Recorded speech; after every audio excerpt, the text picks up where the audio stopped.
Welcome to Lecture 17 on my series on Middle East politics. In this lecture, we are going to talk about the Oslo Accords and the Intifada. Specifically, we're going to focus in on the peace process between Israelis and Palestinians that took place in the early 1990s. We're going to understand why that peace process came about. And we're also going to understand some of the details of it, as well as some of the potential problems as well. So let's get to it. I'm going to first share my screen with everybody.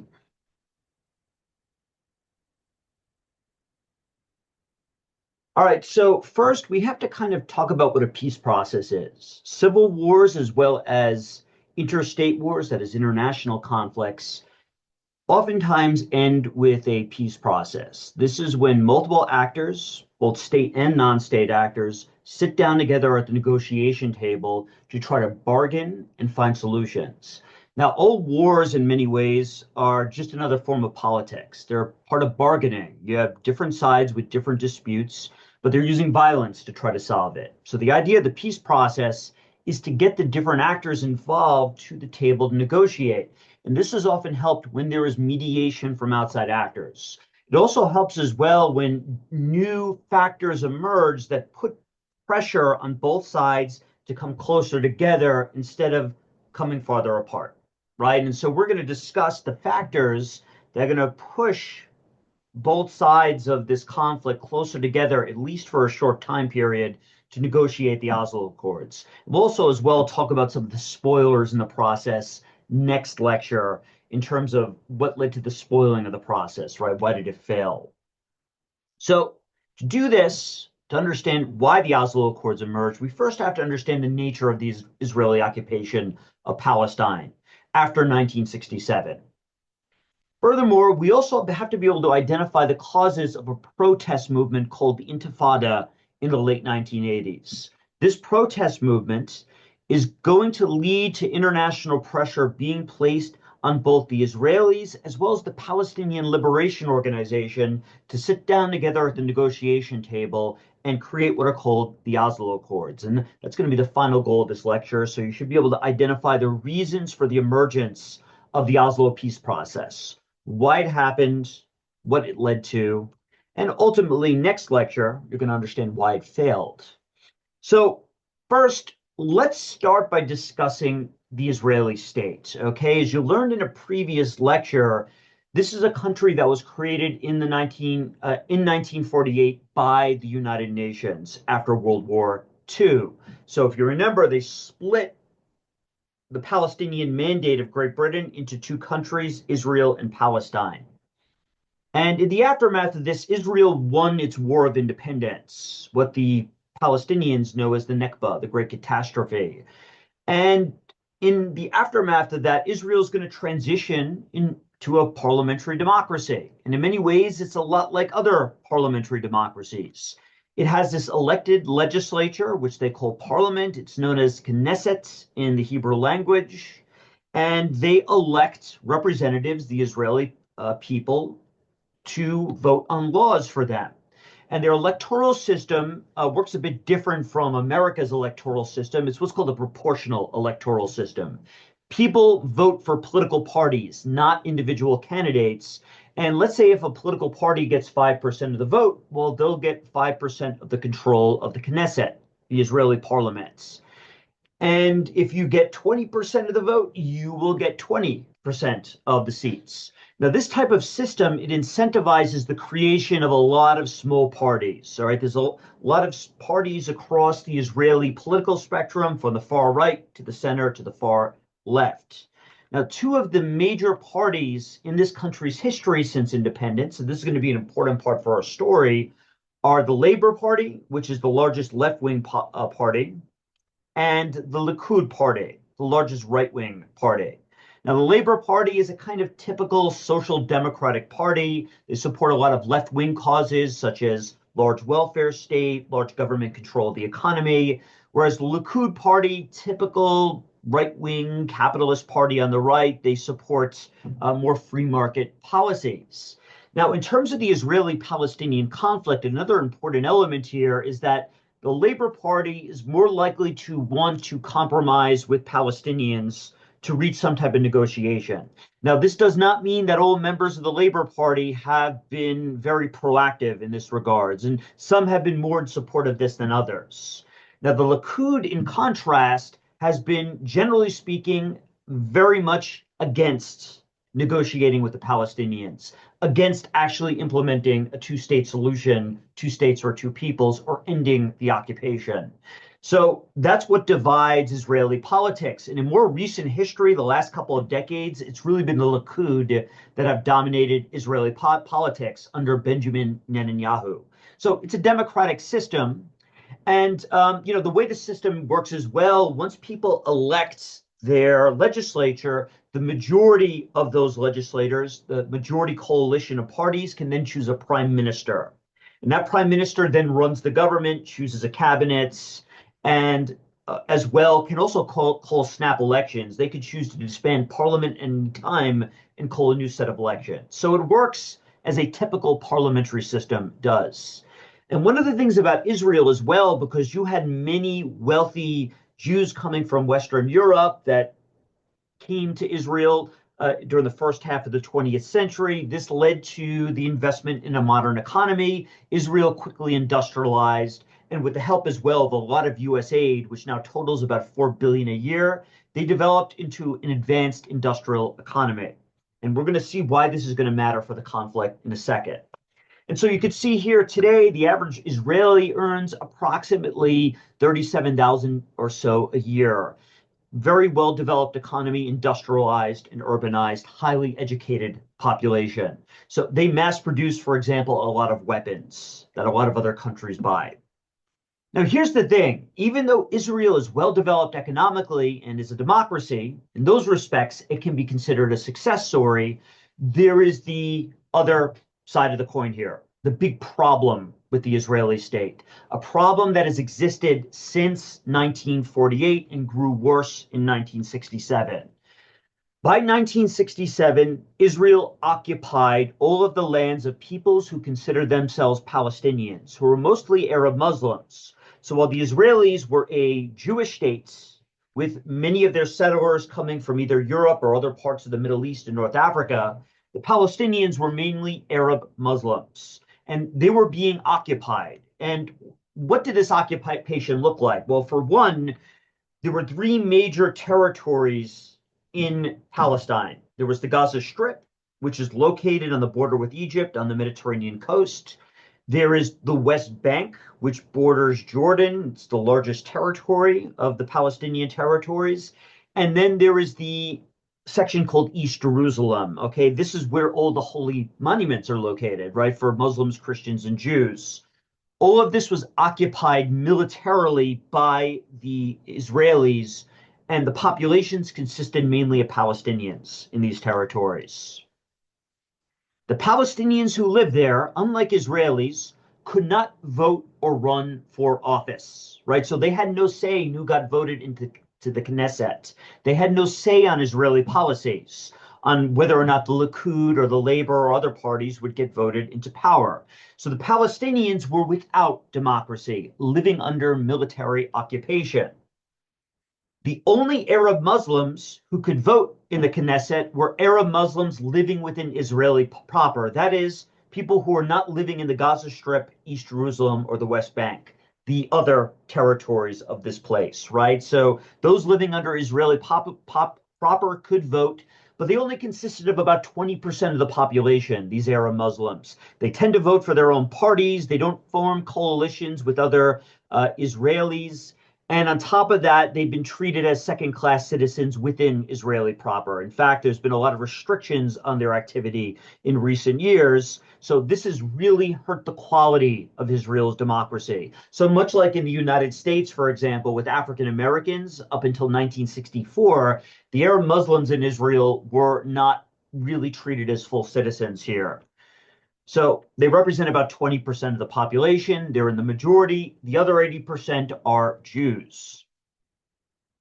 Now, on top of this, the Israelis did not invest in these occupied territories, in the Palestinian territories, into social welfare, such as food stamps or programs such as healthcare, for example. They didn't invest in education, nor did they invest in infrastructure in terms of roads, bridges, sewage systems. So they were occupying these people's territories without investing in the infrastructure, in education. And so as a consequence, the Palestinians are going to be much poorer than the Israelis. They are also, as well, the Palestinians, highly dependent on both international aid and the United Nations. The United Nations Refugee Agency, the UNHCR, has set up a lot of educational programs, has helped to do things like invest in infrastructure, access to water. And there's other as well international organizations such as these organizations set up by various Muslim communities to donate to the Palestinian cause. You also have governments like Saudi Arabia that have donated money to help Palestinians out. But at the end of the day, the Israelis do not, and the Palestinians overall are much poorer. Now, another problem, and this problem has grown worse in these occupied territories, is that the Israelis have gradually built hundreds of settlements in occupied territories in the West Bank, the Gaza Strip, and in East Jerusalem. Now, the nature of these settlements are going to change over time, but the general trend is that their numbers have grown. So parts of these territories that were meant to become part of a Palestinian state, according to that UN resolution in 1947, are actually being occupied by Palestinian settlers. And to make matters worse, those settlements are built on the best land with the best access to water resources. This is a relatively dry region of the world. Palestine and Israel are not resource rich. And so whatever land does have water in it, underground water resources, or gets access to rain is very valuable. So we have a situation where a lot of settlements are built, and these settlements are kind of like gated communities. They're surrounded with barbed wire and fences. And the Palestinians cannot enter into these settlements. And if Palestinians sometimes, if they want to travel even within their own territory, sometimes they have to pass checkpoints because of the nature of how these settlements are built. They really break apart the Palestinian community. They make it harder for Palestinians to trade and engage in economic activity. I've been through a lot of these checkpoints before, so I could confirm this. It could often take hours just to get through a single checkpoint. It can be very frustrating. It can make turning what would be a 15-minute trip into a several-hour trip. Not good for economic development. And so thus, here we have the Israeli state in the last few decades. They have continued to grow economically. But in the case of the Palestinians, the average person only earns about $2,000 a year. And as you're going to find out, the situation is even worse in the Gaza Strip, where they've been suffering from a blockade since 2008. So lots of poverty amongst the Palestinians, lots of wealth amongst the Israelis. So this conflict, it's not only over religion, right? It's not just the fact that there's religious diversity. And it's not even just about the fact that this is where the Holy Land, Jerusalem, is located. You know, the famous shrines and monuments for Jews, Muslims, and Christians. This is also an economic conflict and a conflict over land. This has generated a lot of grievances amongst these folks. Now, by the way, if you want to learn more about why the foundations of this conflict before 1948, you do need to watch my prior lectures. I do talk all about the reasons why Jews migrated from different parts of Europe to Israel. I talk a lot about Zionism and as well as the Arab-Israeli conflict. So go and watch those if you want to have a better understanding of this lecture. All right, so what eventually happened, of course, is that due to these problems, the Israelis formed an organization called the Palestinian Liberation Organization in 1965. But in 1967, the PLO got kicked out of the West Bank and they were forced to go to Jordan. And then from Jordan, they got kicked out in 1970. They were forced to go to Lebanon. Then in 1982, they get kicked out of southern Lebanon, and they end up having to go all the way to Tunisia in North Africa. So they were no longer located anywhere near the Palestinian people. And when this happened, a lot of young activists grew frustrated. Many of the activists were starting to pull away from some of the tactics the PLO were using in terms of things like the use of terrorism, the use of mass violence. And they instead, a lot of young activists, some of whom went to some of these UN schools, for example, they began to embrace a new set of tactics that were based more on the civil rights movement in the United States, the anti-apartheid movement in South Africa, as well as Gandhi's movement of nonviolent resistance. And this movement became known as the Intifada in Arabic. It literally means nafada means to shake off. Intifada is the process of shaking off, right? We're going to shake off Israeli rule. And how are we going to do it? We are going to use it through the tactics of social movement activism, protesting, media campaigns, international international lobbying. They're going to try to lobby international institutions. They're going to use the language of internet of human rights and human rights norms. They're going to use international treaties against the Israeli state. And in the process, of course, there will be street clashes, right? If you're doing protests in the street, this will sometimes mean clashes with police with the hopes of getting the attention of the media. And by using these more nonviolent tactics, the hope is you could gain the sympathy of the international community. And so it was initially led by these kind of well-off civil society activists. And on top of this as well, part of what made this movement different, it just had a greater support from women. So you had a lot more women activists in comparison with the PLO. So it was more of a kind of multicultural movement. It also sought alliances with groups of people outside of the Arab world, right? So it was less embracing of the kind of Arab nationalist mentality, because I think a lot of activists came to realize you needed the support of the United States behind this movement and other groups of people outside the Islamic world if this was to succeed. And one of the things they promoted and that they hoped other peoples of the world could help them with is a mass boycott of Israeli goods. A boycott is when you decide not to purchase goods from another country because you don't like their policies.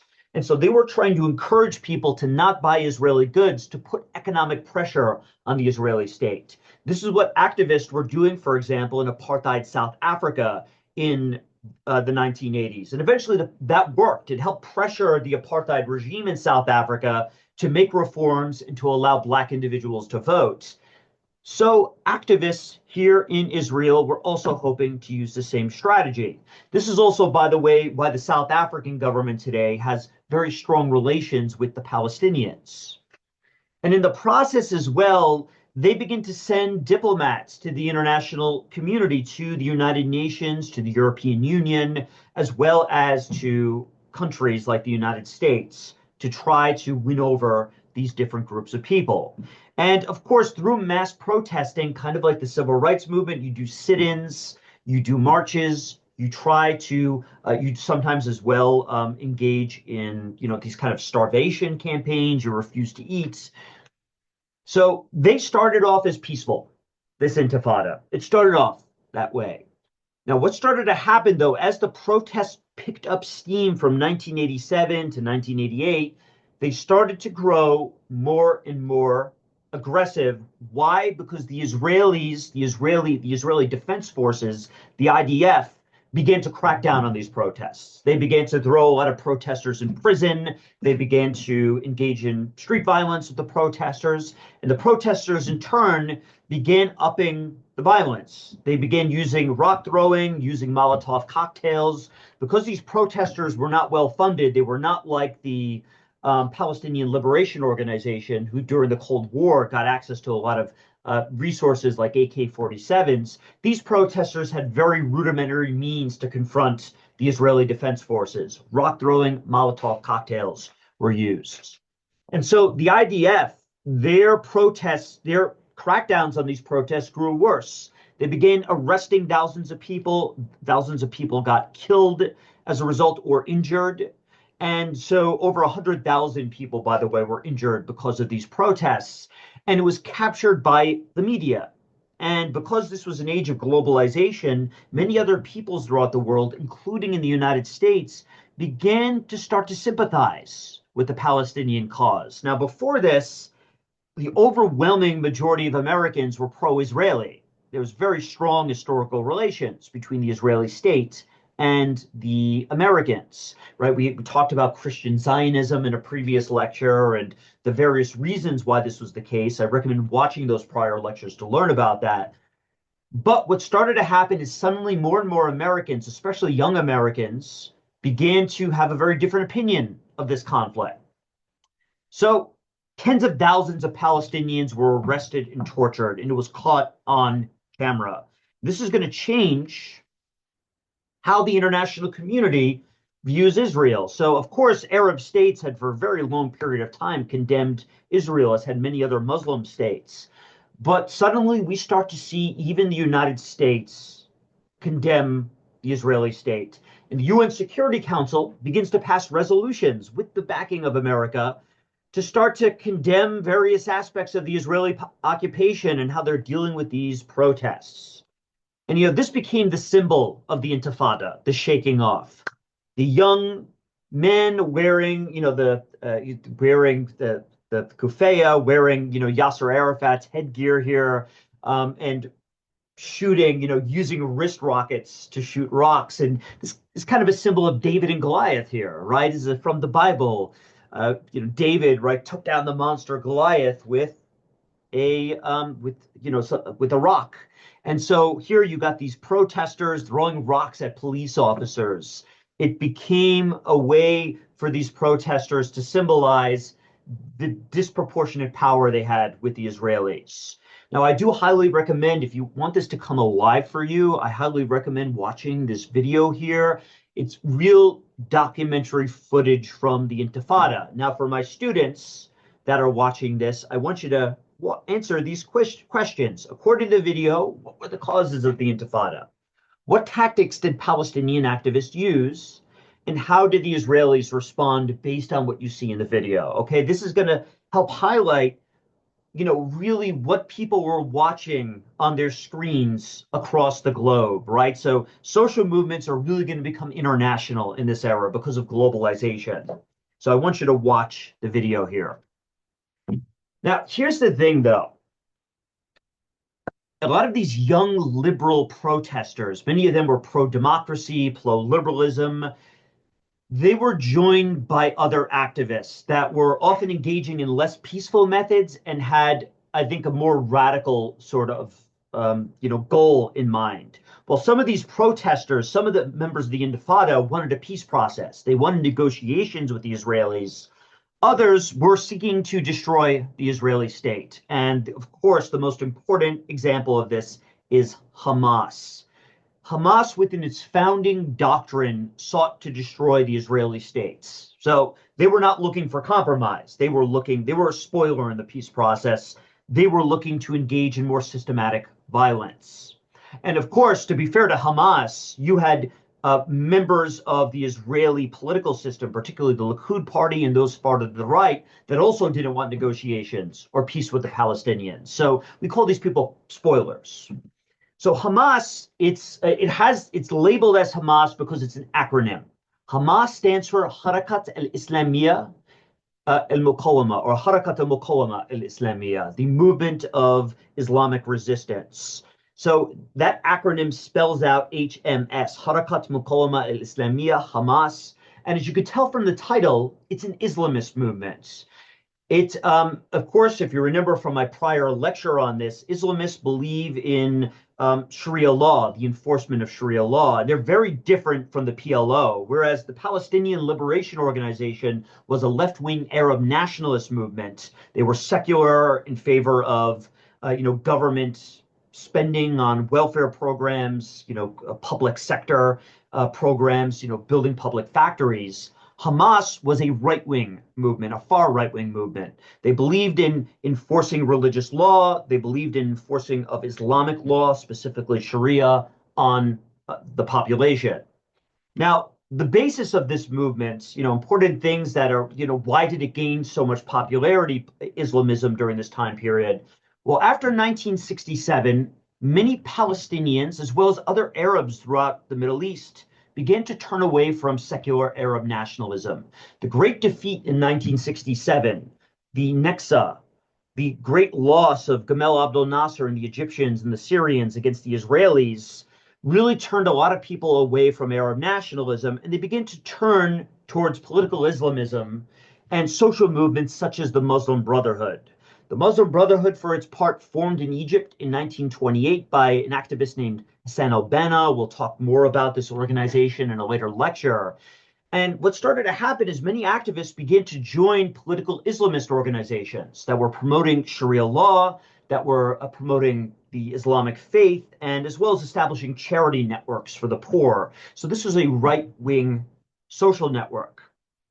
And while they started in Egypt, they began to move around the Middle East, setting up their own little chapters. So this is kind of like Fight Club, right? They're going around from place to place to place, setting up these kind of underground movements, promoting the Islamic faith, promoting charity networks. They were engaging in jihad and dawah. Now, when I say jihad here, I don't necessarily mean always the violent variant. There's other more peaceful means of spreading the Islamic faith. So the Muslim Brotherhood in Palestine was actually initially a peaceful charity network. It formed in the middle of the 20th century in Palestine. And unlike the PLO, they were not initially engaged in violence. They set up charitable networks in Palestine, giving food to the poor, trying to set up housing and healthcare. They tried to raise money from different parts of the Islamic world to get donations. And they focused on missionary activity. They tried to convert people away from secular nationalism and the Arab nationalism and towards political Islamism. And for a while, part of their motivation for this was they felt like underdogs here. During the 40s, 50s, and 60s, it's Arab nationalism that had won the hearts and minds of so many young people. And so the Brotherhood sought to stay quiet. They engaged in this peaceful activity underground. But as Arab nationalism declined after 1967, Islamists are going to start to grow more aggressive. They're going to get more public. They're going to start to become more politically active. And in 1987, in the middle of these protests, members of the Muslim Brotherhood decided they couldn't stand by any longer. They realized that they had a much larger base of support in the past, and they also knew if they stayed quiet during these protests, they might lose their popularity with the street. And so in 1987, the Muslim Brotherhood forms a radical and a militant branch of the Muslim Brotherhood called Hamas, the Harakat al-Muqawama al-Islamiyya. And they called this time around for jihad or holy war against the Israeli state. So they called for the destruction of Israel. And in order to fight this battle with the Israelis, they engaged not only in street protests, but acts of violence. They set off bombs in public squares. They began to attack civilian Israeli targets. They also began as well to attack military targets. And of course, the Israeli state, for their part, also cracked down on this movement and engaged in violence of their own. So what started to happen because of the emergence of Hamas and its growth in popularity, as well as the growth of this kind of young liberal student protest movement, the PLO in Tunisia began to grow very worried that they were losing support amongst the Palestinians, as well as overall control of this liberation movement. And this thus, it's to try to gain back some of their power here, right, their influence, they decide to start secretly negotiating with the Israeli government in 1991 as a way to kind of come back into the picture here. Now, the Israeli government, for their parts, faced growing pressure from the United States, its top ally, and the United Nations. On top of that, the Cold War was ending in 1991. Many Israeli government officials realized that this would give less strategic incentive for the U.S. to support the Israelis, right? There's no more Soviet Union left. The Israelis can't just say, well, I'm anti-communist, therefore give me money. You have to provide other reasons for the U.S. to continue to support you. Furthermore, we also see as well the end of apartheid during this era, right? So a lot of things were changing. Democracy was spreading throughout the world. This was a very hopeful era. And on top of it, what's also going to happen is the Likud party is going to fall out of power and the Labour Party is eventually going to win elections. So all of these factors combined to push the Israelis and the PLO to the negotiation tables. It leads to the secret conference called the Madrid Conference in Spain. Now, it did not involve all of the Palestinian actors. In fact, those young liberal student protesters were not invited to the party, nor were Hamas. And of course, Hamas had no interest in this. In fact, when Hamas finds out about the negotiations, they're going to condemn it, as you will see in a second. So the PLO did this precisely because they were losing control of the Palestinian movement. Now, the young liberal protesters, they will support this peaceful conference, though, even though it's the PLO that's going to head it. So the liberals are going to eventually support Yasser Arafat and his PLO when they hear about these negotiations, but Hamas is not. Now let's take a look at Hamas here. These headbands, the color green, signify the party of the Prophet. They signify, I'm sorry, the family of the Prophet Muhammad. And they are wearing masks here, right? This was an underground organization that kept their identities secret. You can see here they're wearing these kind of commando-style uniforms. They're carrying AK-47s. This movement is eventually going to receive a lot of aid and support from Iran, which after 1979 became a great enemy of Israel. You learned in the last lecture how Iran was also giving support to Hezbollah in southern Lebanon. So we see here the formation of this organization that was against the peace process. But the PLO, they negotiate. And by 1993, they are going to sign a set of agreements that we know as the Oslo Accords. And let's talk a little bit about the developments of the Oslo Accords. The peace process picked up steam in 1992 when the Israeli Labor Party won elections. So the left formed a coalition, and the left had been pushed towards more peace with the Palestinians during this era.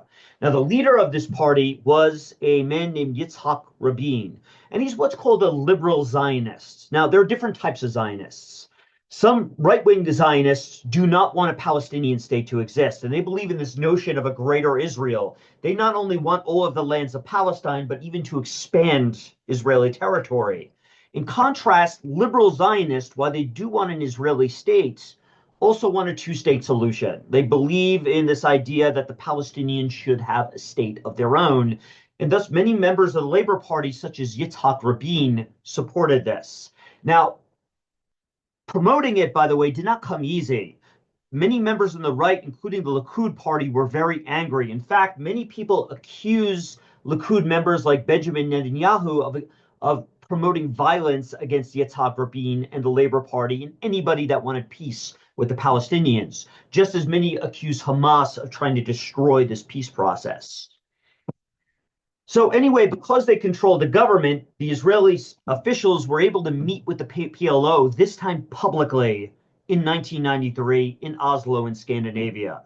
They sit down and they come to these negotiations. And what happens is that we get these international mediators, the UN, the United States, Scandinavian countries like Sweden and Norway. They come in, send their diplomats to kind of work out an agreement. So do various Arab states like Egypt and Saudi Arabia to try to get everybody to the table to have talks. And what was symbolic about this, beyond the agreement they signed, was that the PLO actually met with the Israelis for the first time. Prior to this, they would talk through mediators, right? They would have people mediate for them. They might talk over the phone, but they would not talk in person. After this, they started meeting face to face. That helps build empathy, right? That's important for the peace process, getting people to sit down with one another and actually see, hey, that person over there is a human. They're not a demon. They're not the devil. They are flesh and blood like I am. And so what they eventually came to an agreement with, they made some compromises here. PLO, they would recognize the existence of the state of Israel. No small feats. Egypt was the first Arab state to recognize the state of Israel, but no Palestinian organization had done so until 1993. So this is a big victory for the Zionists here, specifically for the liberal Zionists. Now, in return, Israel agreed they would recognize the existence of what would in the future become a Palestinian state. And they recognized the PLO as the representatives of the Palestinian people. Now, this was controversial because the PLO was never elected by the Palestinian people. They certainly had a lot of support on the Palestinian left, and even many of those protesters during the Intifada supported Yasser Arafat.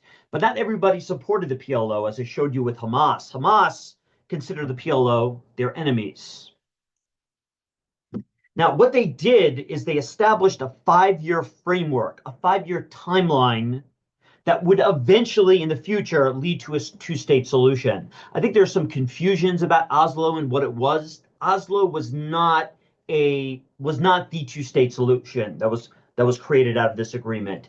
All they did was come up with a plan for in the future creating two states.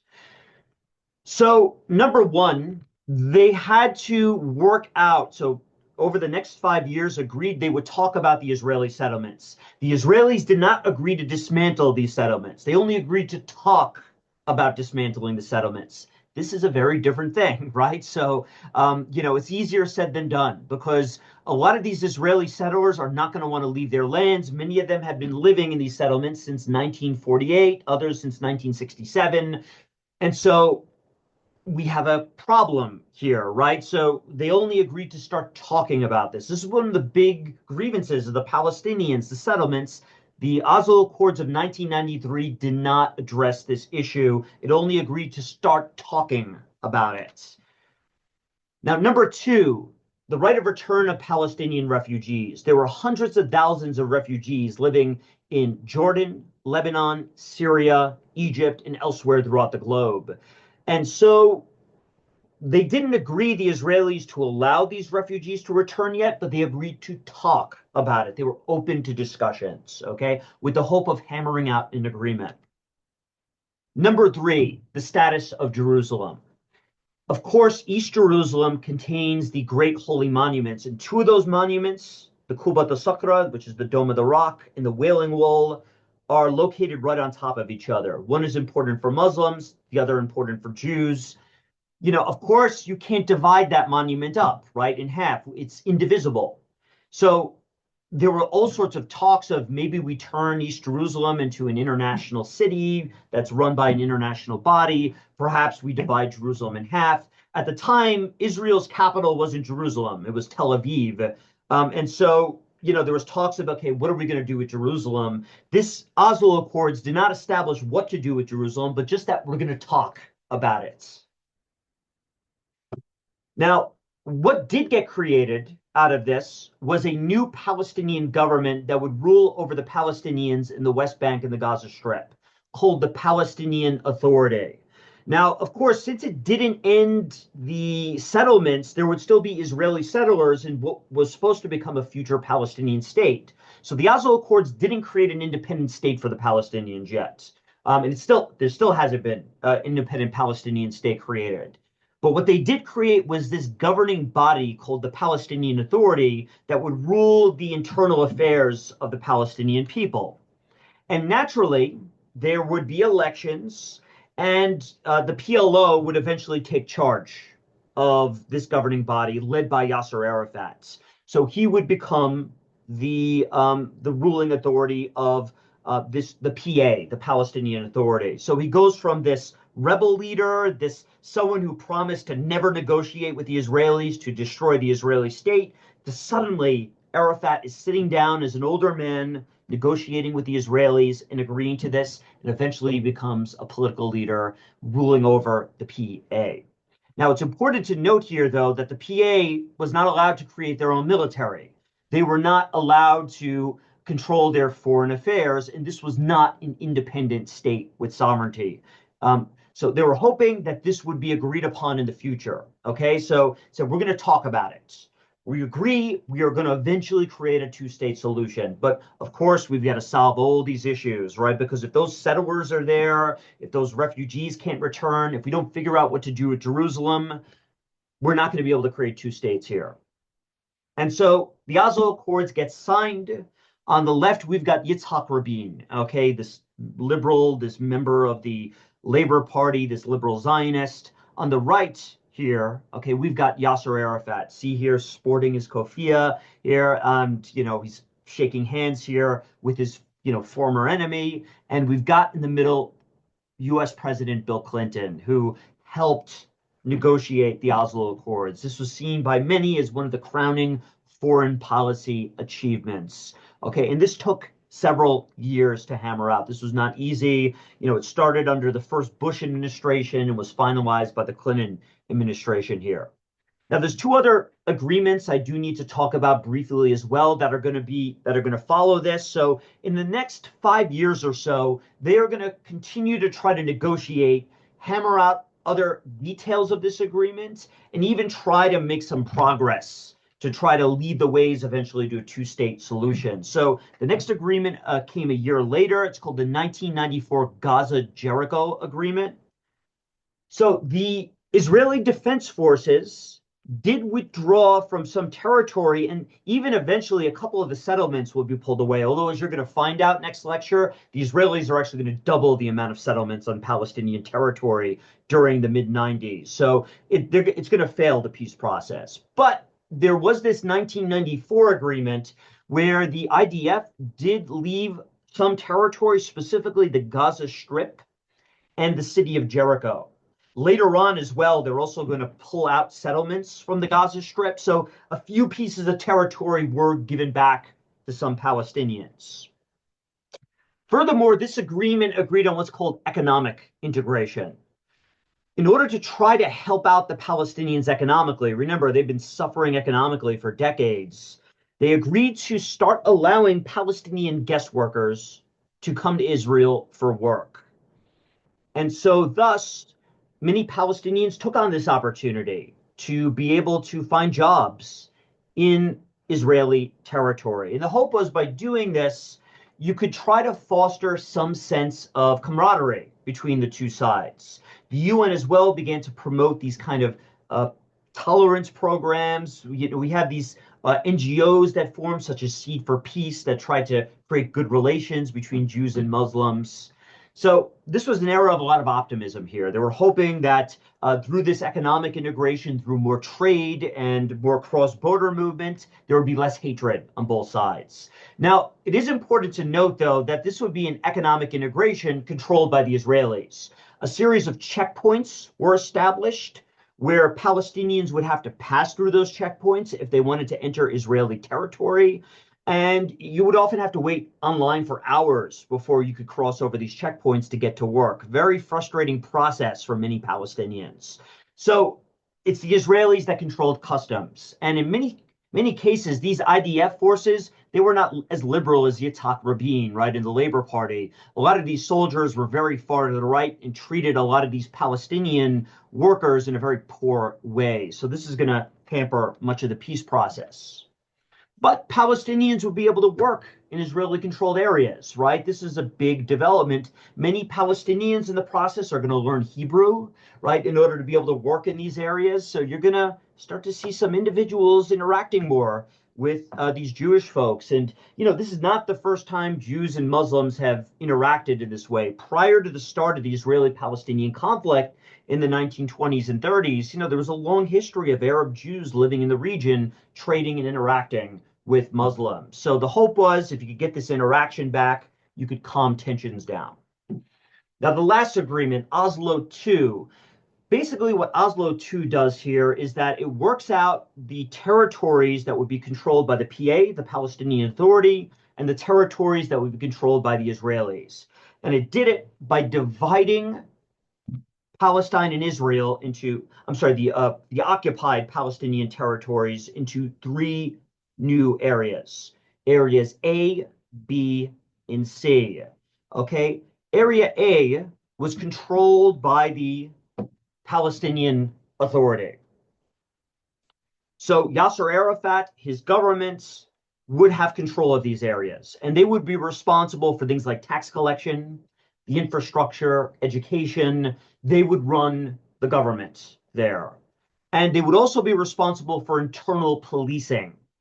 And this was seen for the Israelis as a positive, right? Part of the reason for the Intifada is you had Israeli police constantly directly getting involved with these protesters, and it was looking bad internationally. So what the Israelis were hoping for is that by creating the PA, that it would be the PA that would then be responsible for law enforcement. And a lot of pessimists actually saw this as, the Israelis actually trying to continue the occupation, but in an indirect way, through indirect rule as opposed to direct rule. Kind of like how the British ruled over Egypt after 1882, for example, right? So the Israelis are going to move from direct rule to indirect rule here by having the PA kind of do a lot of the work for them. And in the process, what's going to happen is that the Palestinian Liberation Organization, the PLO, Fatah, is going to become really co-opted by the Israeli state during this time period. They're going to lose a lot of their popularity because of this. Now, Area B, so this is the second area, are areas of joint PA and IDF rule. These are border areas between Area A and Area C, which I'm going to talk about in a second. So these are areas that would be jointly patrolled, areas where you'd have like crossings, right? So these are Area B sections, and then finally Area C. These would be the Israeli settlements that were controlled by Israeli defense forces. And as you're going to find out next lecture, not only are the Israelis not going to dismantle their settlements, they're actually going to add to them. All right. Despite a couple of the concessions that were given with the Jericho agreement, eventually the number of settlements are going to increase. And so basically what this does is it gives partial autonomy for Palestinian Authority in the West Bank and the Gaza Strip, right? So that's what these three agreements ended up doing. And it established something called the Palestinian Legislative Council. So they have a presidential system of government. So Yasser Arafat becomes president. His party, Fatah, would eventually gain control of the legislature. And so you have a system of checks and balances, right, modeled off kind of like the US government here.